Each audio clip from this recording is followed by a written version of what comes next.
Il est synonyme de départ en vacances. Cette année, c'est l'inverse. Le Tour de France rime avec rentrée. Et en cette année, peu de spectateurs sur le bord des routes, alors qu'habituellement, ils sont quelques 12 millions assis pressés pour encourager les coureurs.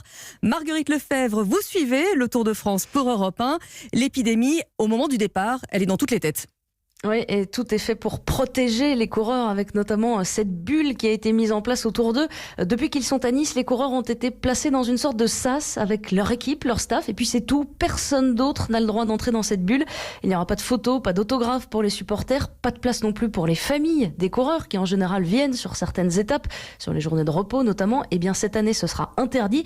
Et puis les équipes pratiqueront des tests tous les jours grâce à un laboratoire ambulant qui va suivre le parcours du Tour. L'épée de Damoclès, elle est bien là, c'est-à-dire que si le coronavirus pénètre une équipe, si ces tests sont positifs pour au moins 2 coureurs, eh bien ce sera l'abandon forcé. Les coureurs le savent, à l'image du Français Guillaume Martin. Je pense qu'on est tous bien conscients qu'il n'y a pas de risque zéro, que nous, cyclistes, on est avec la fatigue, malgré tout, des populations à risque. Et c'est quelque chose qui plane sur nous parce que voilà, on aurait des mois de préparation qui partiraient en fumée. Mais voilà, on est tous conscients de la situation et on l'accepte. Alors là, Marguerite, on parle d'exclure une équipe, mais est-ce qu'on peut envisager l'annulation complète du Tour ?